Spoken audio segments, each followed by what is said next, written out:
Hello बच्चों, good afternoon. स्वागत है आप सबका।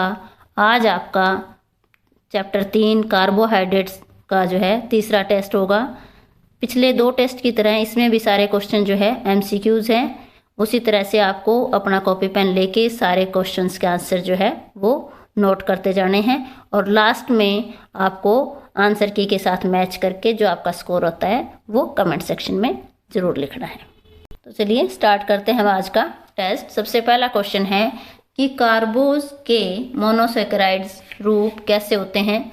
साधारण, जटिल, मध्यम या उपरोक्त सभी। इनमें से ये बताना है कि कार्बोज के जो मोनोसेकेराइड्स रूप होते हैं वो कैसे होते हैं। इन चारों में से जो आपको ऑप्शन ठीक लगता है वो आप अपनी कॉपी में नोट करें। नेक्स्ट है, कार्बोज का कौन सा रूप हमारे भोजन में विशेष स्थान रखता है? मोनोसेकेराइड्स, हेक्सोज, टेट्रोज या डेक्स्ट्रीज। इनमें से ये बताना है कि हमारे भोजन में विशेष स्थान किसका है। थर्ड क्वेश्चन हमारा है कि सुक्रोज को किसकी शर्करा के नाम से जाना जाता है? गन्ने या शुगर की, माल्टोज की, लैक्टोज की या पॉलीसेकेराइड्स की। नेक्स्ट है कि माल्टोज की उपलब्धि सामान्य किससे होती है? मतलब इनमें चारों ऑप्शन में ये बताना है कि हमें माल्टोज किससे मिलता है? अंकुरित अनाज से, कॉर्न सिरप से या कॉर्न शुगर से या इन सभी से। पांचवा क्वेश्चन हमारा है कि माता के दूध में लैक्टोज की मात्रा कितनी होती है? 4%, 5%, 6% या 7.4%। नेक्स्ट क्वेश्चन है कि पॉलीसेकेराइड्स में क्या आता है? पैक्टिन, हेमीसेलुलोज, सेलुलोज या ये सारे जो हैं पॉलीसेकेराइड्स के उदाहरण हैं, पॉलीसेकेराइड्स में आते हैं। हमारा अगला प्रश्न है कि आम, केला, चीकू और अंगूर जो है किसके साधन हैं? इनसे क्या मिलता है? कार्बोज, वसा, विटामिन या जल। इन चारों में से बताना है कि जो है ये आम, केला, चीकू और अंगूर, इनसे हमें क्या चीज़ प्राप्त होती है। नेक्स्ट है कि वसा के उपयोग में कौन सहायक होता है? प्रोटीन, कार्बोज, खनिज लवण या ये सभी। जब वसा का हमारे शरीर में उपयोग होता है, पाचन होता है, तो उनमें कौन सी चीज़ सहायक करती है। 9वां क्वेश्चन हमारा है कि यदि शरीर में जरूरत से अधिक कार्बोज होता है तो वह किस रूप में संग्रहित किया जाता है? अगर हम जरूरत से ज़्यादा कार्बोहाइड्रेट ले लेते हैं तो हमारे शरीर में किस रूप में इकट्ठा हो जाता है, जमा हो जाता है? वसा के रूप में, ग्लाइकोजन के रूप में, ग्लूकोज के रूप में या इन सभी रूपों में। नेक्स्ट है, कार्बोज और प्रोटीन की कमी से कौन सा रोग हो जाता है? अगर हमारे शरीर में कार्बोज और प्रोटीन दोनों की कमी हो जाती है तो कौन सा रोग होता है? सकरवी, बेरी, प्रोटीन कैलोरी कुपोषण या ये सभी। 11वां क्वेश्चन हमारा है कि ऊर्जा देने वाले भोजन कौन कौन से हैं? अनाज, घी, मीठे फल या सभी। जो 4 ऑप्शन दिए गए हैं इनमें से आपको ये बताना है कि इनसे हमें ऊर्जा किससे मिलती है। नेक्स्ट है कि सरल कार्बोज कौन से हैं इनमें से? ग्लूकोज, सुक्रोज, माल्टोज या लैक्टोज।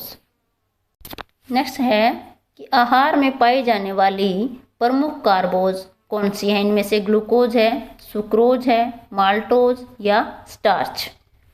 नेक्स्ट है, अपचनशील कार्बोज कौन सी है इनमें से जिसका पाचन नहीं होता?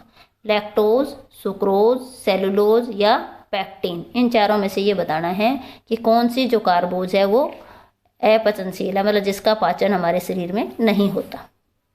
15वां क्वेश्चन है कि कार्बोज मल त्याग में सहायक होता है। इनमें से कौन सा कार्बोज जो है मल त्याग में सहायक होता है?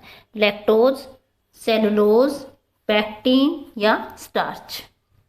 नेक्स्ट है, कार्बोज की कमी होने से रक्त में क्या हो जाता है? अम्ल की मात्रा बढ़ती है, अम्ल की मात्रा घट जाती है या क्षार की मात्रा बढ़ती है या अम्ल और क्षार दोनों की मात्रा बढ़ जाती है। तो इन चारों में से आपको बताना है कि अगर हमारे शरीर में कार्बोहाइड्रेट की कमी हो जाए तो रक्त में क्या हो जाएगा। 17वां क्वेश्चन है कि आंतों की गतिविधि करने में कौन सहायक है? इनमें से कार्बोज, प्रोटीन, विटामिन या खनिज। नेक्स्ट है, भोजन में कार्बोज की अगर कमी होने से शरीर में क्या हो जाता है? विटामिन टूटने शुरू हो जाते हैं, खनिज लेवल टूटने शुरू हो जाते हैं, प्रोटीन टूटने शुरू हो जाती हैं, या शरीर में कोई भी प्रभाव नहीं पड़ता इन चारों में।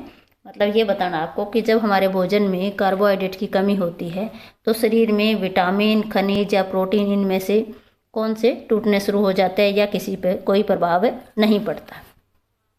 19वां क्वेश्चन है कि मनुष्य के शरीर में प्रतिदिन सेलुलोज की कितनी आवश्यकता होती है? 3 से 5 ग्राम, 4 से 7 ग्राम, 1 किलो या आधा किलो। कि हमारे शरीर को प्रतिदिन सेलुलोज की कितनी आवश्यकता होती है। नेक्स्ट है कि गर्भवती तथा स्तनपान कराने वाली माता के लिए कुल कैलोरी का कितने प्रतिशत लेना चाहिए? 50 से 70 या 40 से 60% या 50 से 60 या 60 से 70। तो ये थे हमारे आज के 20 क्वेश्चंस। तो आशा करती हूँ कि आपने इन सब के जो है आंसर नोट कर लिए होंगे। यहाँ आपको आंसर की दी हुई है, इनके साथ आपको जो आपने आंसर नोट किए हैं वो अपने आंसर मैच करें। हर एक ठीक क्वेश्चंस का 1 नंबर है और जितना आपका लास्ट में जितने ठीक क्वेश्चन हैं उनको टोटल करके जितना स्कोर बनता है वो आप कमेंट सेक्शन में टोटल करके जो है अपने नाम, फादर नेम, क्लास और सेक्शन के साथ ज़रूर लिखें। आशा करती हूँ कि आज का ये टेस्ट आपकी जो है एग्ज़ाम की तैयारी के लिए हेल्पफुल होगा। तो आप अच्छे से अपने चैप्टर्स की एग्ज़ाम्स की तैयारी करें और अगर कोई प्रॉब्लम हो तो कमेंट सेक्शन में ज़रूर लिखें। Thank you.